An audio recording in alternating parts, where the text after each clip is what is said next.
channel, Past, Present, and Future Gnosis. It's your host Gnosis, man, and I'm back with another one, man. And this video is going to be really important, man. It's going to be really important, man. Today we're going to be talking about Islam. Yes, yes, yes. Another of the Abrahamic religions.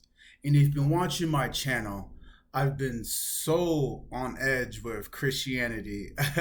A lot of people might be like, oh man, you've been pounding the Christian religion so hard, man. And no, I have not been pounding it so hard. I've just been trying to reveal the truth. And if you've been watching my videos throughout the years, I've been here for about 3 to 4 years now on my channel. I've been doing research longer than that, but active on my channel, I want to say about 3 to 4 years. I've been showing you all book reference after book reference after book references about showing you how that Christianity had its roots in different pagan religions and different cults. And I showed you without a shadow of a doubt that it all stems from that. Yes, it did evolve and then change, and certain things were taken out. I agree. But the core element stemmed from paganism. So now what I get a lot of people, and what I see from a lot of people, is that they gravitate towards Islam. They're like, well, okay, well, if Christianity's bad, then, well, I'll just go to Islam. And I'm just like, what are you doing? You're still under the Abrahamic religion. And like, not to throw any shade to anybody, but if you all know about Islam, it's one of the most recent religions made around the 6-7 CE with the Prophet Muhammad, as we all know. So I would think doing the research, it's not too hard to find the roots about this religion, as it being a little bit more recent than being more far back with Christianity. So I didn't think I would have to make a video trying to show you that, yes, Islam does have its roots with paganism also. And this may be a shock to a lot of people. Like, oh, what? Well, what is he saying? I'm just like, yes, and it's true. And I'm going to show you, and I promise you, and there's a lot to show. Trust me, there's a lot to show. But I'm tired of my people being lied to. And what does it say in the Bible? Because what I've told you, because I've done a lot of research in the Bible, so I know certain verses. But my people are dying from a lack of knowledge. So that's why I've been making these videos to educate you all, to show you all. You can all do this research. You don't have to go to college for years to do all this. If you just read certain books and just use critical thinking, which I've said many times in my videos, that you have to connect the dots. And what I've seen is that people are not reading certain books. People aren't reading books. Why aren't you reading the books? The best way to hide something from somebody is to put it in books, from what I've seen and what I showed you to all my viewers that have been watching my channels. So without a shadow of a doubt, I'm going to use book references and the internet, because this is the age of Aquarius. This is all out here for us to do, people. You can all do this research, and everything that I'm going to provide to you in this video, you can all do and find for yourself. Because you know me, I love to give my references. You know I give my references. I'm not like these other YouTubers that like to spout stuff, or where you thinking, well, damn, what did he get all this information with? Nah, because they like to hoard information. That's not what we do here on Past, Present, and Future Gnosis. All right, so... But yeah, like I said, there's so much information that I can provide. So I'm going to try to cram it into this video. Hopefully it's not too long. And if I get a lot of feedback, I'll do probably a part 2. So yeah, so without a shadow of a doubt, let's get into this video and show you the roots of Islam connecting with Muhammad. So let's get right into this here. Now, and just like I said, so right before we begin this, I want to just make a quick little excerpt, because like I told you, you know I give my book references. There's going to be some later on in this, but these are the main ones that I want you should buy if you're really serious about knowing the history and the hidden knowledge of Islam. You got to get this book right here, The Hidden Origins of Islam. You can find this right here. This is a reference that I'll be using. Great book. Another one, The Crescent and the Compass. Got to get these books, man. I'm giving you guys some gems. And this is the most scholarly work I have ever seen, ladies and gentlemen, when it comes to Islam. And someone recommended me this book, and I was really skeptical because you see how thick this book is. This book's pretty thick. Monotheism by Joel Nathan. I am telling you, the information and the scholarly work that this man has done, it's just uncanny. And I'm gonna show an excerpt. It's in Hot Fitting. It's on page 333. But I'm gonna show you a little excerpt of what they said about what the Christians had to say about Allah, and just give you a little quick insert before we dive deep into this video. So, as I'll show you here. So this is page 332, chapter 2, Monotheistic Mid-East. We're gonna read here. The Christian Negus ruled among pillars of monumental size, topped with crescent in Aksum and Abyssinia. These crescent-top pillars may have led Muhammad to believe both that Allah, the moon god, was the god of Christians, and that the Christian Negus would be receptive to his Allah, moon god doctrine. Okay? After the Abyssinian royalty converted to Christianity, they may not have rid themselves of the Christian symbols, but merely added Christian and Byzantine symbols to their customs. Thus, the Nagas may have actually worn a crescent and horn headdress. This was the case with Nubian royalty, at least. And we'll skip around a little bit here. He is seen holding a representation of the church of which he is presumably the founder in his hand. On his head, he wears the two-horn headdress, which seems to have been an emblem of Nubian royalty. Nubians, now, listen, the double-headed eagle on his costume are, again, evidence of the persistence of the Byzantine tradition. So what all this means is that pagans would have seen the crescent at Syria and other Christian sites, and they would assume that Christians thought of the old moon gods as being the God of the Bible. In case of Syria, the pagans would have assumed that Christians referred to the moon god Almech as Allah. During the Islamic period, Christians felt that they had to say Allah was God of the Bible. Even they knew this was false. Again, ladies and gentlemen, even they knew this was false. If Christians did not give lip service to the idea that Allah was Yahweh, they would lose their dominion, protective status, quotes, then they would be considered pagans and would have been given the right only to choose between death and Islam. And again, ladies and gentlemen, before we even get deep into this video, that should be a shocker to you all that they were forced to say this. And here's the book, Monotheism by Joel Nathan. You can't go wrong. This is the most deepest dive I have seen. But anywho, I just wanted to give this out to you, show this little snippet. That was just a little excerpt. Please get this book. Support the author. But anywho, let's get straight into this video now. Before we dive deep into this video about Muhammad and Islam, I want to give a focus about 3 topics that we're going to be diving deep into. Because like I said, there's so much that I can talk so much about, but I feel like with these three topics, it should be enough to give you information so you can go out and do your own research. Because I say, everything I say, please take it in and do your research, please.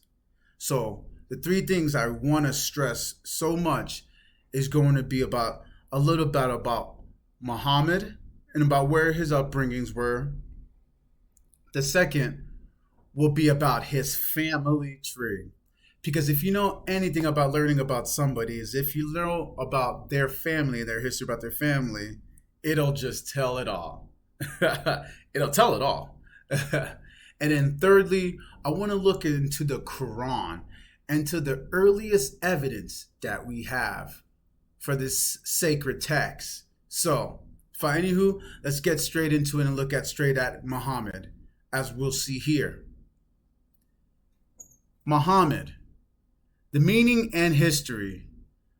So the meaning of Muhammad, praise, commendable, in Arabic, derived from the root Hamidia, meaning to praise. So before we even go any further, I just want to stress the name Muhammad is only a title, which seemingly means praise one or to praise.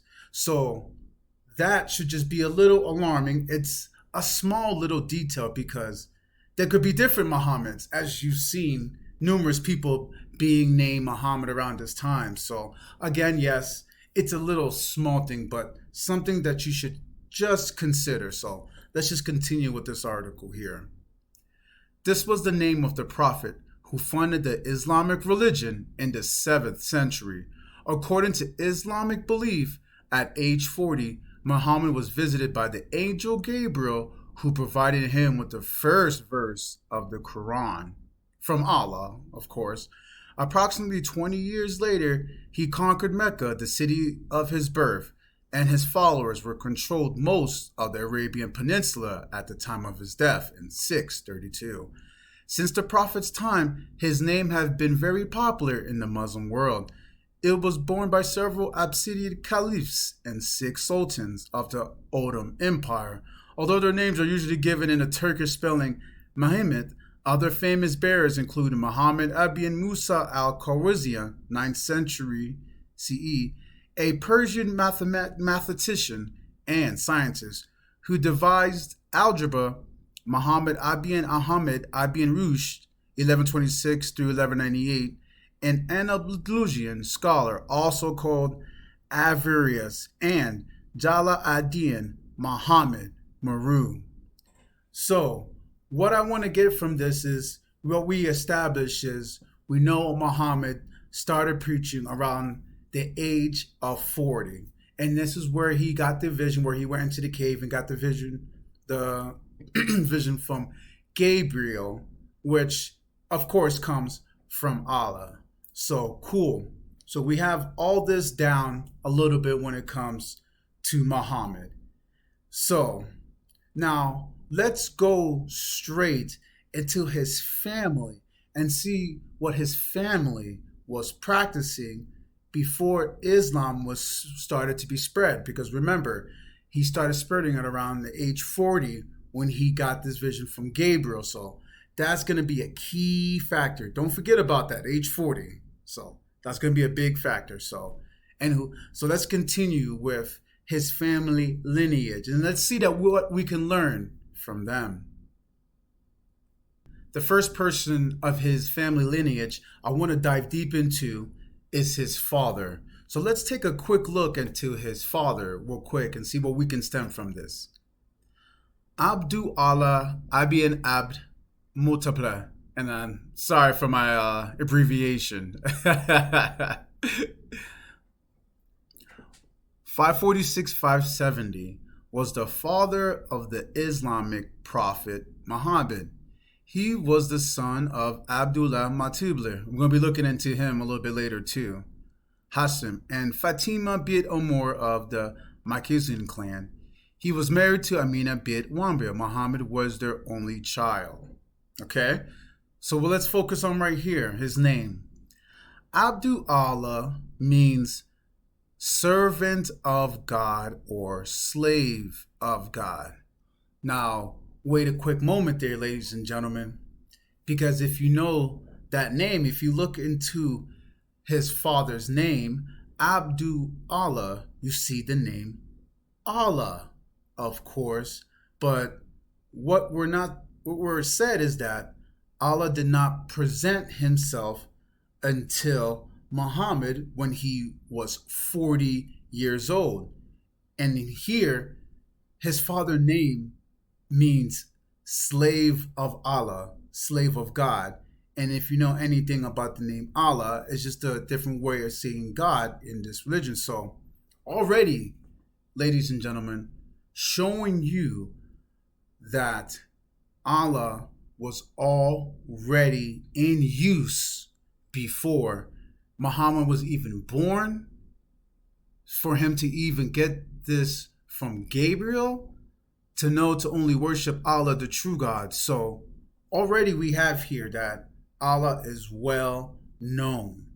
So remember this, ladies and gentlemen. We've just began. We've just began. And this is going to be a small example, because once we get further in, it gets really eye-opening, ladies and gentlemen.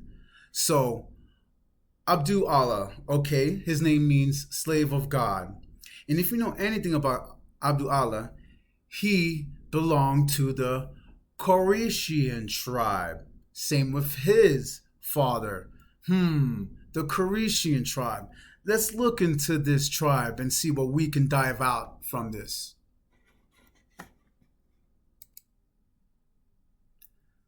The Qurayshian, an Arab tribe who controlled Mecca before the rise of Islam. Their members were divided into 10 main clans, most notably including the Banu Hashim, into which Islam's founding prophet Muhammad was born.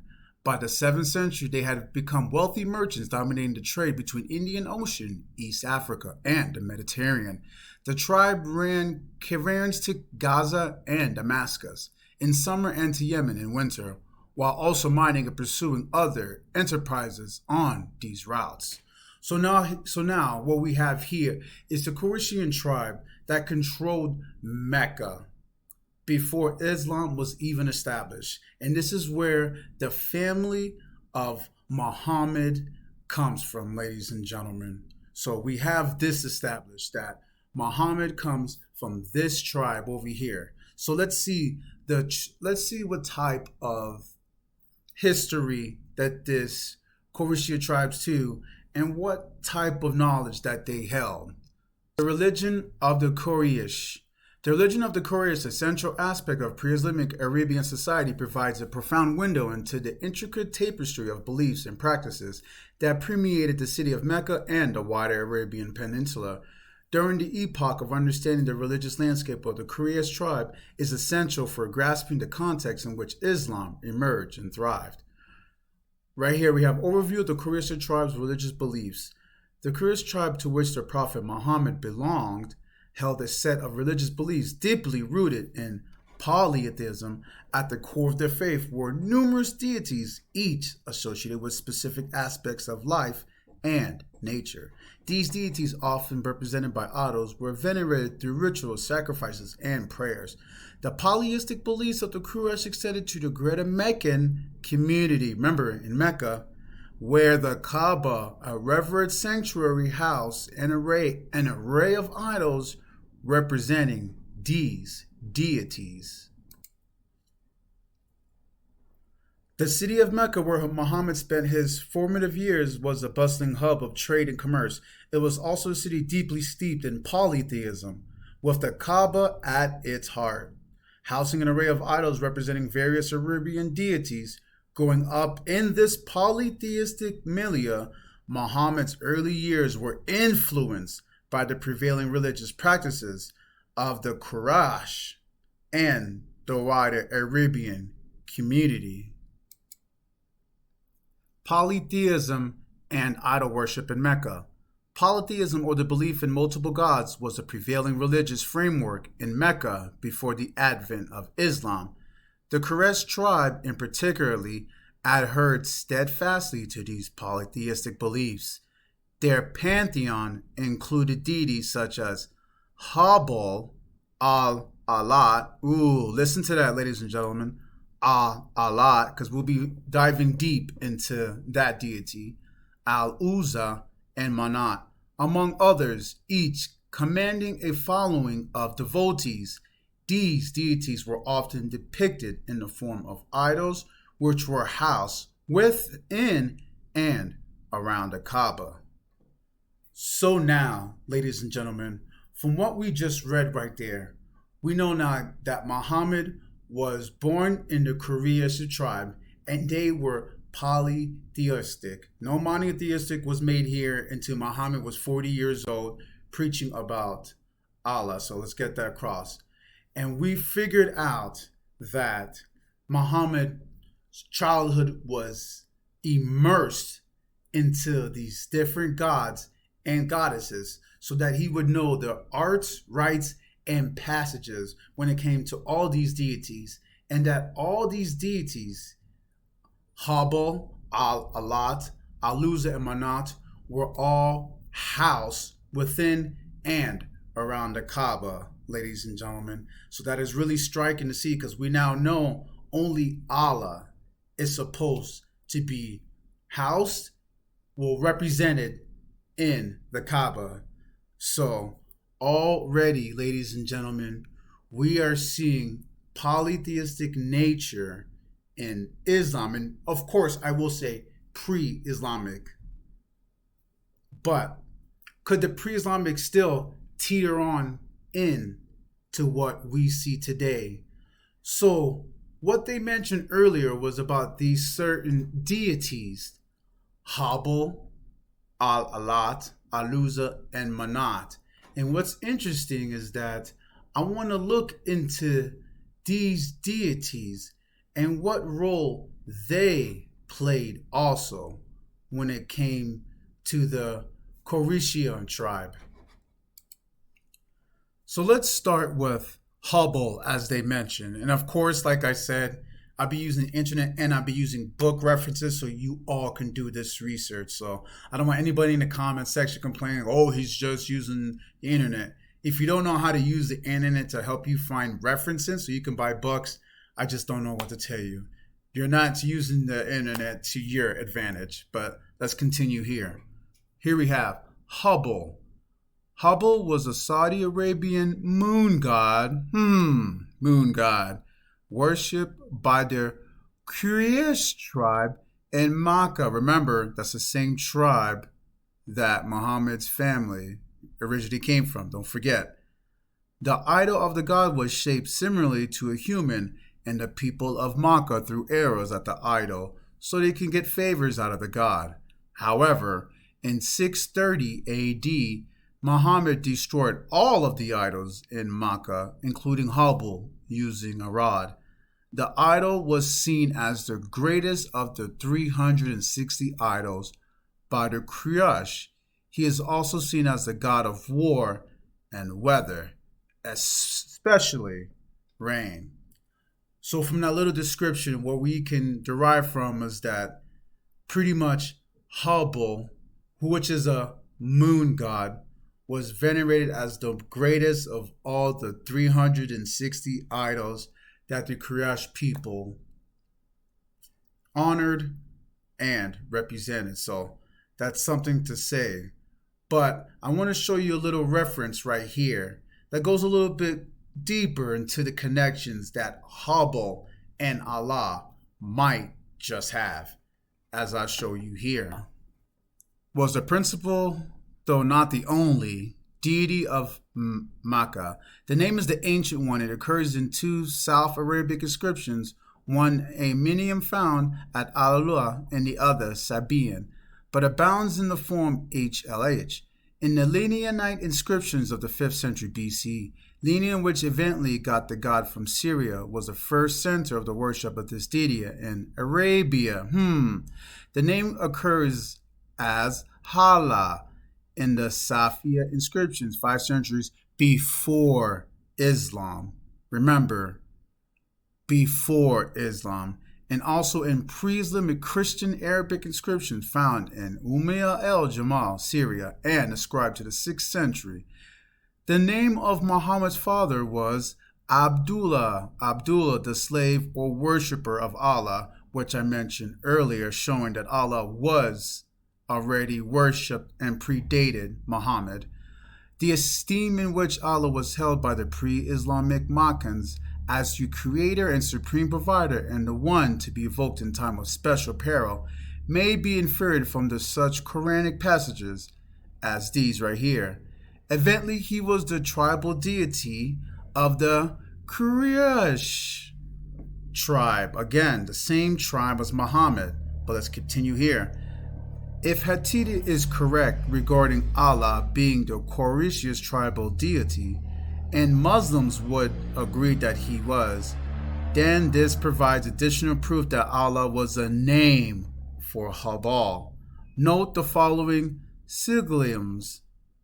Habal was a chief deity of the Quraysh. Allah was a chief deity of the Quraysh.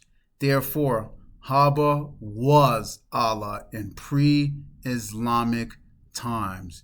This explains why many scholars believe that the Meccans used the titles Habal and Allah interchangeably in respect to the same deity. Another book I want to show that you're seeing right here that you can all look up: Islam, Muhammad, and his religion. And it's going to be interesting what they have in here. So let's see what they have here. And it's on page 85. The Doctrines of Islam, Allah. The first and most important doctrine in the creed of Islam is the doctrine of God. The name Allah, as the Quran itself is witness, was well known in pre-Islamic Arabia. Indeed, both it and its feminine form, Allat, which I told you we will be touching upon Allat, are found not infrequently among the Theophorus' name in inscriptions from North Arabia. The common theory is that it is formed from Ilah, the common word for God, and that the article Ayas, thus Allah Alil, the God, becomes Allah, God. Listen to this, ladies and gentlemen. This theory, however, is untangible. In fact, the name is one of the words borrowed. Again, the name of one of the words is borrowed into the language in pre-Islamic times from Aramaic. The old Arabian paganism, both in North and in the South Arabia, was polytheistic, but under the influence of the surrounding culture, a strong movement towards monotheism had developed. And it doesn't stop there, people, because I keep telling you, I will always give you book reference. So let's dive deeper to another book reference that I found to present to you all. The Facts on File, Encyclopedia of World Mythology and Legend by Anthony Merchant James R. Dow. Let's see what this book has to say. We get to page 52. Allah. In Islam, the proper name of God, the origin of the name Allah goes back before Muhammad. Ladies and gentlemen, how many books and how many articles that I have to show you that everybody is agreeing that Allah predates Islam or Muhammad? But let's continue here. In Islam, the proper name of God, the origin of the name Allah goes back before Muhammad, who found that the Meccans worship a supreme deity who they called Allah. Along with Allah, however, they also worship a host of lesser gods and daughters of Allah, which was Allat. When Muhammad set down the first articles of Islam, there is no God save Allah, he attacked belief in any other gods. The Meccans worship besides Allah, who was the true God. The best summation of the Islamic concept of Allah is found in part of the opening surah of the Quran called Al-Fatiha.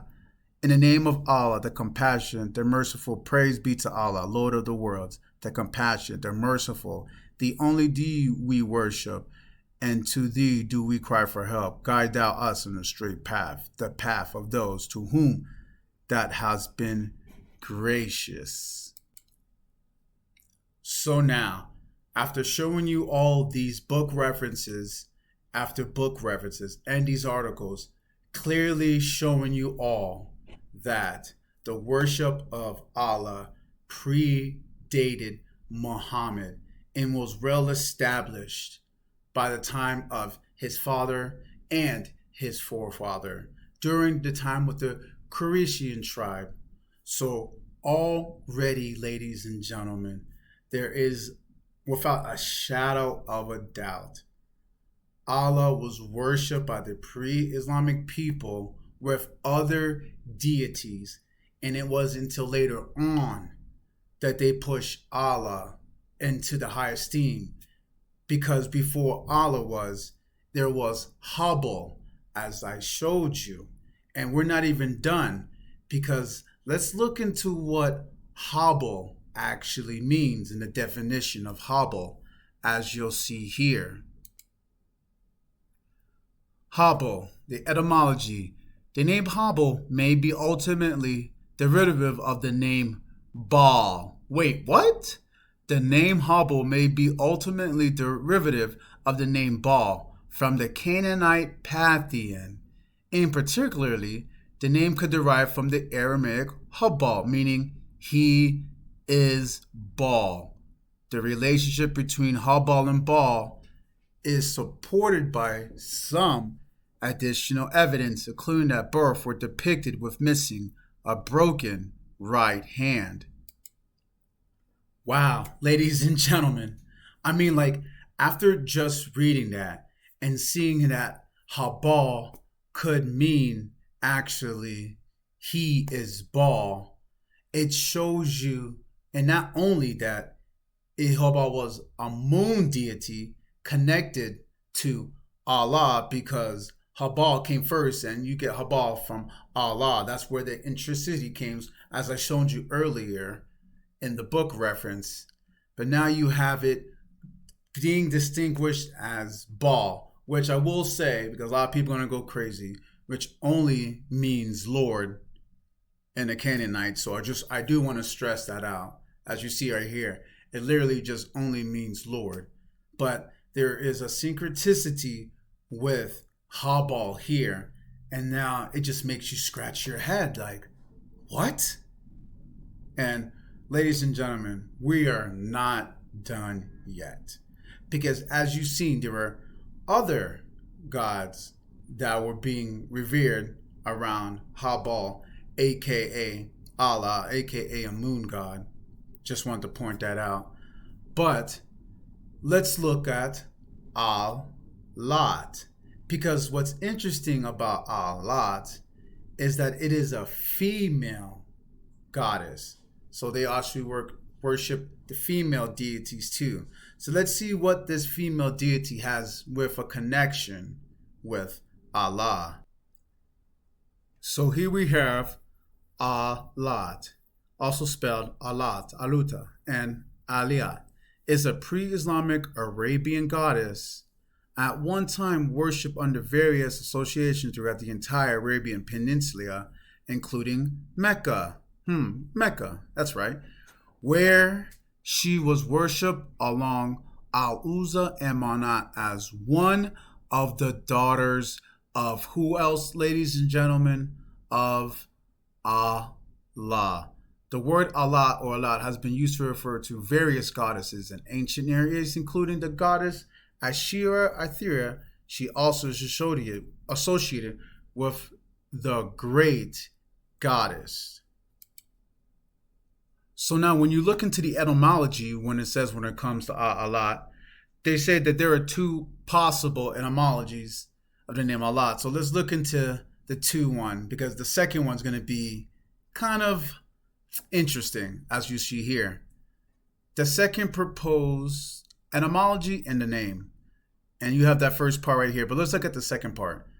The second proposed etymology takes Alat to be the feminine form of Allah. She may have been known originally as Aliyat, based on who else would I always bring up, ladies and gentlemen? Herodotus, who attests this in his book Historius. Attention to the goddess as Elaliyat.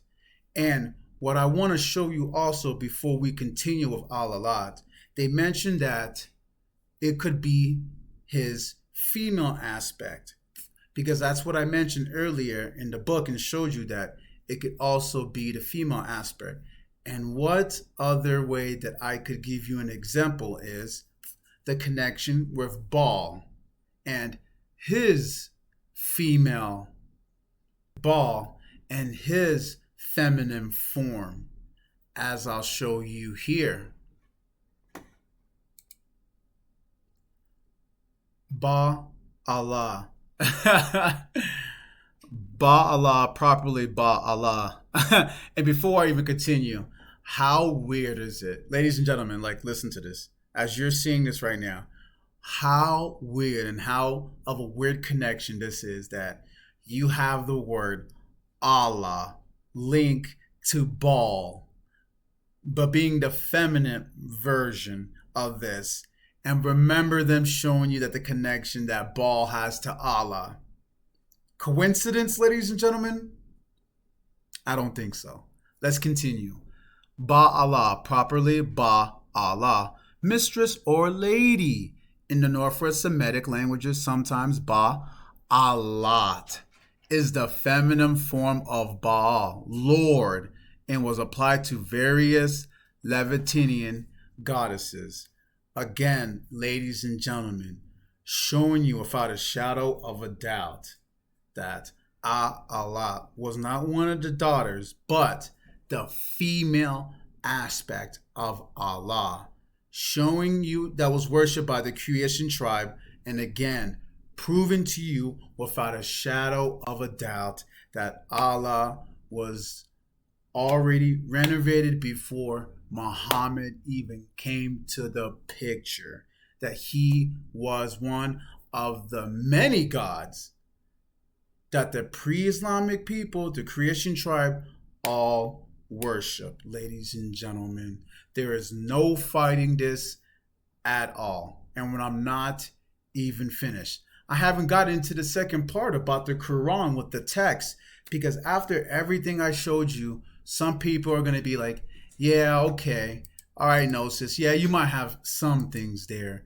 but the Quran, yes, I understand. And we're going to be getting to the Quran because I am going to show you the text and the upbringing of the Quran. So, but I just want to give that little portion up. But let's continue with Allah, as I'll show you here.